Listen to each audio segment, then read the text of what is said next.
Bavandimwe bakunze umuyoboro tumenye Kristo muri na Kiliziya TV, turabasuhuje. Kristo Yezu akuzwe, nimugire amahoro. Tubahaye ikaze mu kiganiro cy'uno munsi. Turakomeza kwibanda ku ibaruwa ya Gishumba y'Umwepiskopi wa Diyosezi ya Kabgayi, nyiricyubahiro Musenyeri Balthazar Ntivuguruzwa, ifite insanganyamatsiko igira iti twitabire imiryango ya Gisiyo Gatolika, duhamye ubukristo bwacu. Nyuma yo kubabwira impamvu y'ino baruwa, Umwepiskopi wa Diyosezi ya Kabgayi aho dushishikariza kwitabira imiryango ya Gisiyo Gatolika, tukumva bimwe mu bibazo imiryango ya Gisiyo Gatolika ifite, kandi tukaba twaranavuze ku nkomoko yayo. Ikaba ari imiryango amashyirahamwe y'abakristo yatangiye by'umwihariko mu kinyejana cya 19. Inama nkuru ya Kiliziya yabereye Vatikani bwa kabiri mwaka w'1962 kugeza mu mwaka w'1965, igashimangira uruhare rw'iyo miryango ya Gisiyo Gatolika mu kogeza inkuru nziza. Uno munsi turibanda ku nsanganyamatsiko ivuga ku buryo imiryango ya Gisiyo Gatolika ishyirwaho, uko ivuka, ishyirwaho nande, ivuka ite. Ibyo dushaka kubagezaho uno munsi. Nk'uko bisanzwe, dutangire ikiganiro tugitangize isengesho. Ku izina ry'Imana Data na Mwana na Roho Mutagatifu. Ngwino Roho Mutagatifu, usanganye imitima y'abakwemera bakunde, wereze roho wawe byose bibe bishya ntizizabone guhinduka. Dusabe Mana Mwigisha abakwemera Roho Mutagatifu, turagusaba ubwirizwa nawe gukunda ibitunganye no kunyurwa nawe iteka, ubwa Yesu Kristo umwami wacu. Amen. Bavandimwe, kugira ngo dutangire dukomeze ikiganiro cyacu kivuga ku miryango ya Gisiyo Gatolika, kivuga ku buryo imiryango ya Gisiyo Gatolika ijyaho, reka twifashishe ibaruwa Pawulo intumwa yandikiye Abanyefezi, umutwe wa 4, umurongo wa 11 kugeza ku murongo wa 13, aho Pawulo intumwa adushishikariza gushyira hamwe ingabire twahawe kugira ngo twubake Kiliziya, umubiri wa Kristo. Muri iyo baruwa Pawulo intumwa yandikiye Abanyefezi, umutwe wa 4, umurongo wa 11 kugera ku murongo wa 13, aragira ati: Yesu ni nawe wahaye bamwe kuba intumwa, abandi abaha kuba abahanuzi, abandi abaha kuba abogezabutumwa, abandi abaha kuba abashumba cyangwa se abigisha, ngo kuko yatunganyije abatagatifujwe be, anabategurira gukomeza umurimo bashinzwe wo kungura umubiri wa Kristo, kugeza igihe twese tuzunga umwe mu kwemera no mu kumenya umwana w'Imana, tukazaba abantu bashyitse bageze ku rugero ruhamye ruyingayinga igihagararo cya Kristo. Yesu niwe uduha ubutumwa, bamwe yabakoreye ku intumwa, abandi abahanuzi, abandi abigisha. Twese muri Kiliziya ye yadugaragazaho ingabire ndetse n'impano kugira ngo dukomeze uwo murimo wo kogeza ijambo rye, kwamamaza inkuru nziza ye y'umukiro, duhuriye hamwe twunze ubumwe muri Kiliziya. Twese rero duhamagaye gukoresha neza ingabire twahawe. Nk'uko twabivuze mu ntangiriro y'iki kiganiro, umutwe w'ikiganiro uragira uti imiryango ya Gisiyo Gatolika ijyaho ite, ishyirwaho nande. Imiryango ya Gisiyo Gatolika kugira ngo ijyeho ishingiye ku bushake bw'abakristo, ariko abakristo bishyize hamwe bagomba kwemerwa n'ubuyobozi bwa Kiliziya. Twifashishije ino baruwa ya Gishumba y'Umwepiskopi wa Diyosezi ya Kabgayi, nyiricyubahiro Musenyeri Balthazar Ntivuguruzwa, uko abidusobanurira, aragira ati: abakristo bafite uburenganzira bwo gushinga amatsinda cyangwa amahuriro y'abakristo babyumvikaniyeho ubwabo kugira ngo baterane inkunga mu bukristo bwabo. Ariko nta shyirahamwe ry'abakristo ryigenga rishobora kugira umwanya muri Kiliziya ridafite amategeko shingiro arigenga yemewe n'ubuyobozi bwa Kiliziya bufitiye ububasha. Ni nk'uko nta tsinda na rimwe rishobora kwiyita Gatolika ritabyemerewe n'ubuyobozi bwa Kiliziya bufitiye ububasha.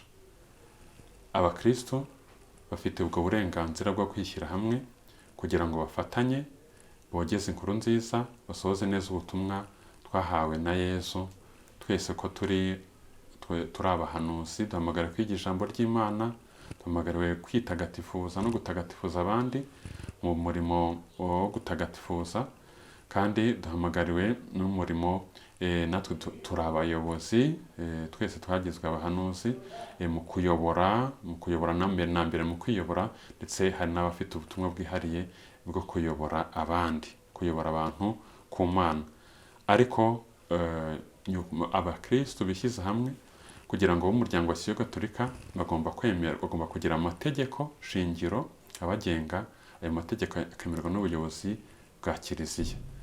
Nta shyirahamwe rishobora kwiyita Gatolika ritabyemerewe n'ubuyobozi bukuru bwa Kiliziya n'ubuyobozi bufitiye ububasha. Muri iki kiganiro rero kigaruka ku buryo imiryango ya Kiliziya Gatolika ishyirwaho, uburyo ijyaho, harimo ibice bibiri. Igice cya mbere kigaruka ku byiciro by'imiryango ya Kiliziya Gatolika. Igice cya kabiri kigaruka ku bubasha bwo kwemerera umuryango w'abakristo kubaho no gukora. Igice cya mbere kivuga ku byiciro by'imiryango ya Kiliziya Gatolika, tugisangamo ibyiciro 4. Mu cyiciro cya mbere cy'imiryango ya Kiliziya Gatolika tugisangamo imiryango ya Kiliziya Gatolika, amatsinda y'abakristo n'amakoraniro y'abasenga bishyirwaho n'abakristo babifashijwemo cyangwa bashyigikiwe n'ubuyobozi bwa Kiliziya. Hari igihe kandi abayobozi ba Kiliziya babyemera bakabiha n'umurongo ukwiye, cyane cyane iyo byatangiye bitabanyuzeho. Hari imiryango ya Kiliziya Gatolika n'amatsinda y'abakristo n'amakoraniro y'abasenga bishyiriraho ubwabo, ariko babifashijwemo n'ubuyobozi bwa Kiliziya, nubwo noneho abayobozi ba Kiliziya babyemera bakabiha umurongo, nubwo atari bo baratangiye iyo miryango. Imiryango ya Kiliziya Gatolika n'amatsinda y'abakristo yaratangiye bitabanyuzeho. Ubwo rero nicyo gice cya mbere. Igice cya kabiri kigizwe n'imiryango ya Kiliziya Gatolika nyirizina, irangwa no kuba yaremewe na Kiliziya, ikorera mu rwego mpuzamahanga, kandi abayigize bakaba bafite amategeko ngenderwaho mpuzamahanga n'imikorere imwe bigenga abayirimo bose.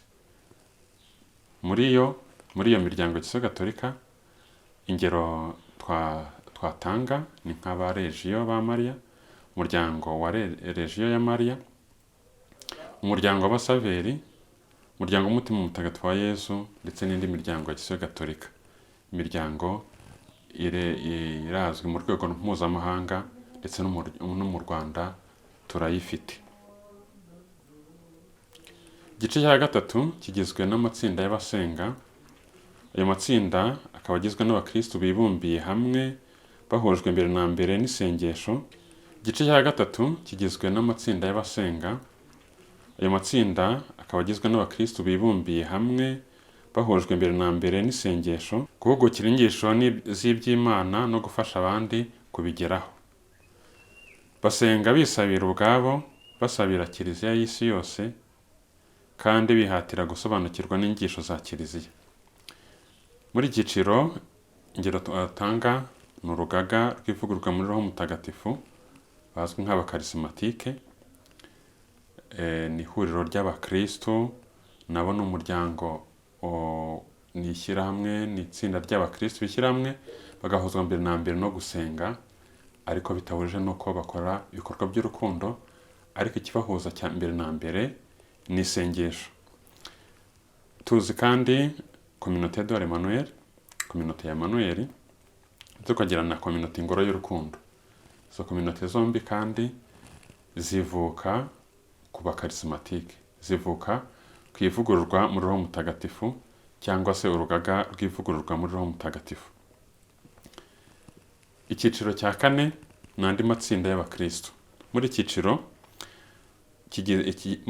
dusangamo amatsinda n'amahuriro y'abakristo bishyira hamwe kubera ko bafite icyo bahuriyeho mu buzima busanzwe, bagamije kungurana ibitekerezo no kuzamura ukwemera kwabo, mbese bakora imirimo yabo yo kwiteza imbere ku mubiri, ntibabuze gusenga, kwihugura mu kwemera no kwitangira Kiliziya.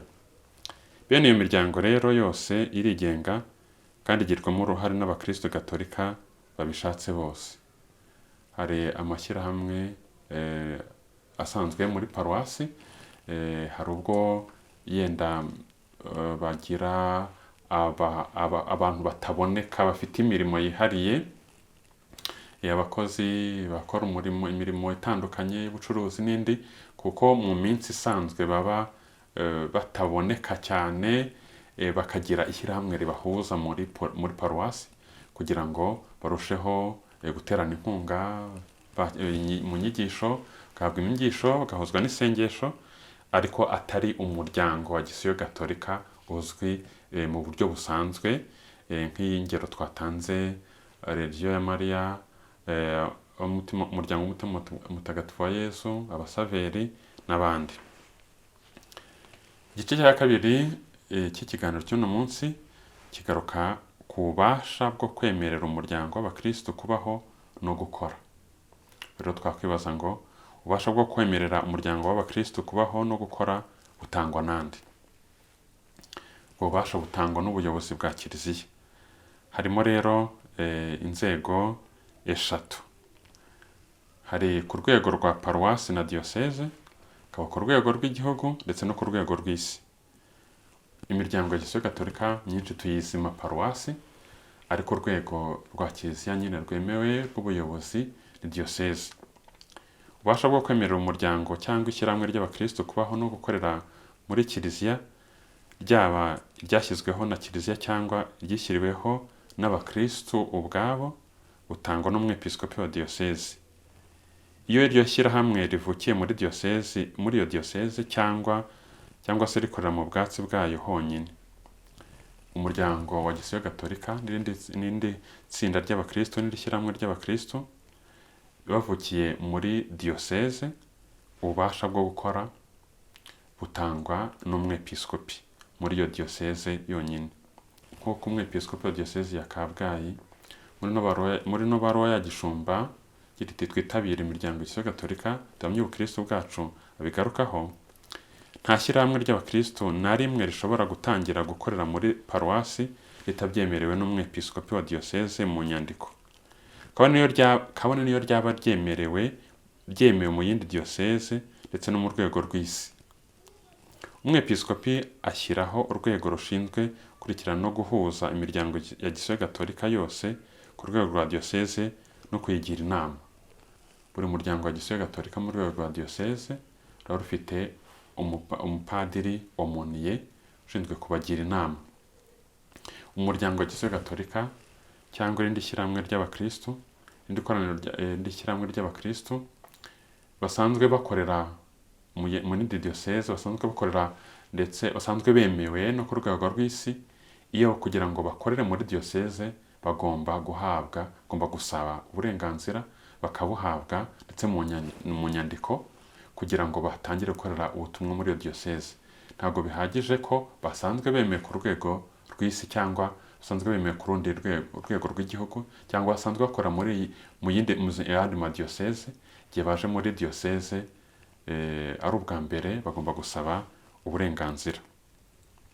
Ubuyobozi bwa Kiliziya n'ubwa paruwasi nibwo bushinzwe kwerekana umurongo abakristo bose bagomba kugenderamo. Imiryango ya Gisiyo Gatolika igomba guharana ubwisanzure mu mikorere yayo, ariko isabwa kugisha inama no kumvira abayobozi ba Kiliziya kugira ngo idatandukira. Abapadiri ba paruwasi kimwe n'abo bafatanya mu iyogezabutumwa bashishikariza abayoboke b'imiryango ya Gisiyo Gatolika guhagurukira ibikorwa bigamije kugandura abakristo baguye cyangwa se bagiye mu madini y'ibyaduka kugira ngo bagaruke mu nzira nziza. Maze kuvuga ku rwego rwa paruwasi n'urwa diyoseze n'urwego rwa kabiri ku rwego rw'igihugu. Iyo umuryango ufite abayoboke hirya no hino mu gihugu, ububasha bwo gukora butangwa n'inama y'Episkopi Gatolika mu Rwanda kugira ngo bakorere mu madiyoseze atandukanye. Hari urwego nyine rw'inama y'Episkopi Gatolika mu Rwanda, nibo baha ububasha, nibo baha uburenganzira bwo gukora ubutumwa bwabo. Urwego rundi rwa nyuma ni ku rwego rw'isi. Iyo umuryango ukorera mu bihugu bitandukanye, ubwo bubasha butangwa na papa. Papa niwe muyobozi wa kiliziya ku rwego rw'isi, nubwo nawe ari umwepiskopi wa diyoseze ya Roma, ariko niwe muyobozi nyine wa kiliziya. Papa ni ikimenyetso cy'ubumwe bwa kiliziya. Muri kiliziya gatolika tugira nyine umuyobozi umwe, akaba ari ikimenyetso cy'ubumwe nk'abakristu, nk'abayoboke b'Imana gatolika. Amashyirahamwe y'abakristu arangwa n'umugenzo mwiza wo kumvira abayobozi ba kiliziya mu nzego zayo zose. Abo bayobozi bafite inshingano yo gukurikiranira hafi imikorere n'imibereho y'imiryango n'amashyirahamwe yose y'abakristu yemewe, kugira ngo atazavaho ata umurongo wo kwemera gatolika, cyangwa se hakazadukamo andi matwara n'imikorere bidahwitse byabangamira kiliziya mu butumwa bwayo n'ubumwe bwayo. Bagomba rwose guhora bumvira abayobozi ba kiliziya mu nzego zitandukanye, mu rwego rwa paruwasi, rwa diyoseze, ndetse no mu zindi nzego. Turi muri paruwasi, muri santarare haba hari umuyobozi wa santarare, baba bakorana na padiri mukuru wa paruwasi. Bagomba kumvira kugira ngo bakomeze kugendera murongo mwiza wa kiliziya. Umwepiskopi wa diyoseze ya Kabgayi akomeza kutwibutsa by'umwihariko ku rwego rw'isi ko rwose ari ngombwa kwirinda akajagari, kwirinda ibintu byabangamira ubumwe bw'abakristo.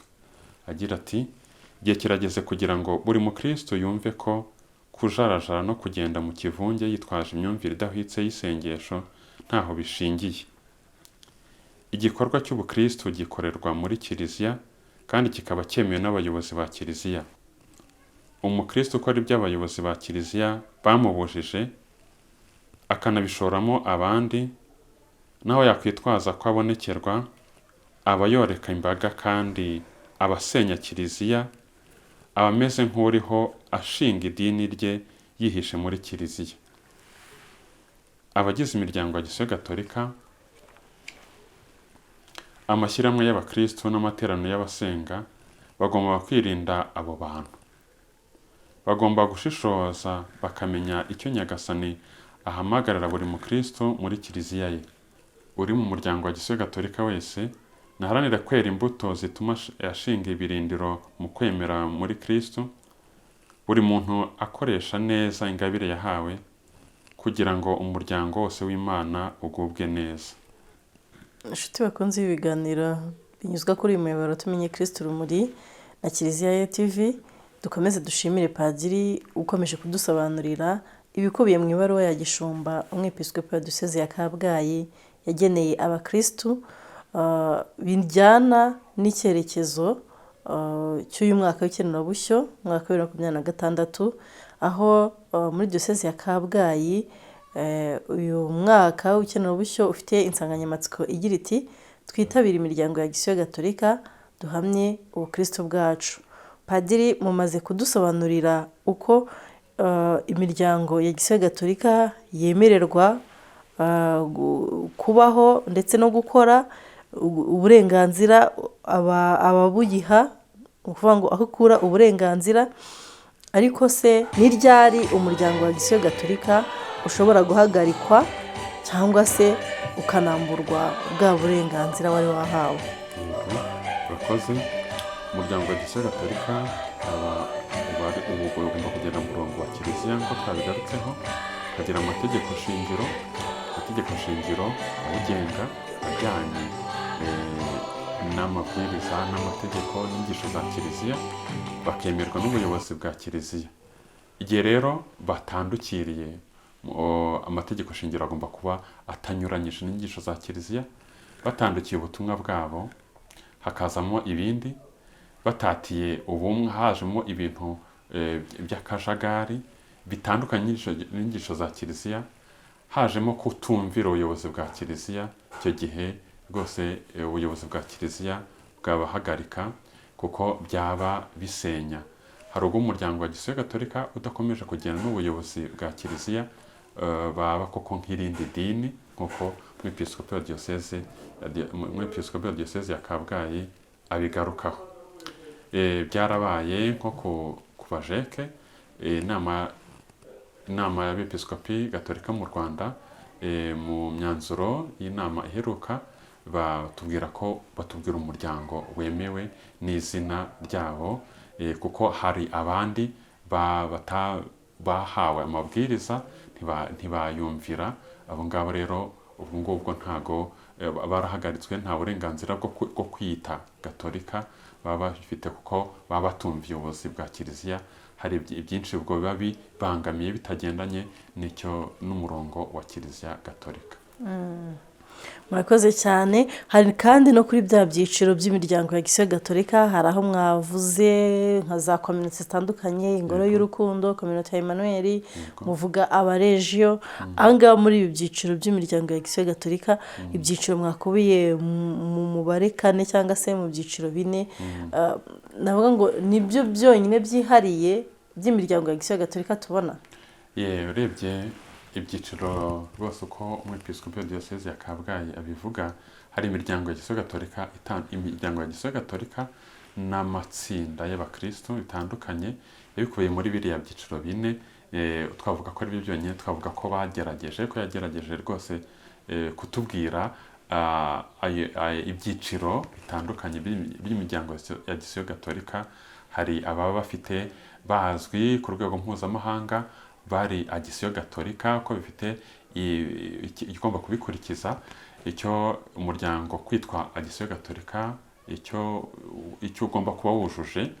Hari andi mashyirahamwe buriya abahuza, buriya abakarismatike, hari nk'umwihariko ko abandi bemera bashobora kuza mu ikoraniro bagasenga. Abandi bari mu rindi dini ntago baba bahejwe, baje bakurikiza uko iryo koraniro ry'abakristo bahuye barimo gusenga, ntibabibangamire. Ariko kugira ngo umurejiyo ni umukristo gatolika gusa, umukristo gatolika gusa. Hari undi muryango ukorera muri kiliziya ariko uhuza nanone n'abandi bemera, abaskuti bakora muri kiliziya, ariko buriya n'abandi babemewe kuba babamo gusa. Iyo muri kiliziya gatolika hari icyo babasaba, abaskuti bagomba kwitwara gutya, bagomba kugira amatwara nyine ahuje na kiliziya, ariko nanone baba umuryango ufunguriye n'abandi. Niyo mpamvu twakunze kuvuga nk'uko ino baruwa ya Gishumba ikoresha iyo mvugo, akavuga ngo imiryango ya Gisiyo Gatolika n'andi makoraniro y'abakristo n'andi matsinda y'abakristo. Harimo ibyo byiciro twavuga 4 bitandukanye. Murakoze cyane. Nk'uko umwepiskopi wa diyoseze ya Kabgayi nyiricyubahiro Musenyeri Balthazar Ntivuguruzwa bidushishikariza, si abakristo ba diyoseze ya Kabgayi gusa abwira. Umwepiskopi n'umwepiskopi wa kiliziya ni umuyobozi wa kiliziya. Umwepiskopi wari wese ari mu buyobozi bwa kiliziya, ni umuyobozi mukuru muri kiliziya. Arabwira n'abandi bakristo bose kugira ngo duhamye ubukristo bwacu, bidusaba kujya muri ayo matsinda mato, by'umwihariko imiryango ya Gisiyo Gatolika n'andi makoraniro y'abasenga, kugira ngo duhamye ubukristo bwacu, kugira ngo dukore mu kwemera, kugira ngo dufatanye kubaka ubumwe bwa kiliziya, dutere intambwe muri urwo rugendo rwo kugana Imana. Biradufasha cyane kugira ngo tutaba abakristo mu kivunge. Mu gusoza rero ikiganiro, reka twiyambaze umubyeyi Bikira Mariya, kandi dusoze twakira umugisha.